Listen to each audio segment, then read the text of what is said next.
వెంకటేశ్వర దీపం అని అంటూ ఉంటాం కదండి శ్రీలక్ష్మి గారు. అవునండి.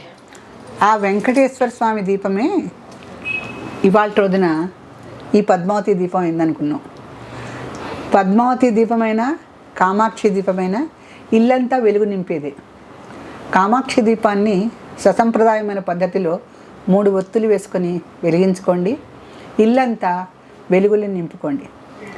కామాక్షి దీపం అంటే కనక వర్షానికి మేఘావృతమైనటువంటి చక్కని గృహమే.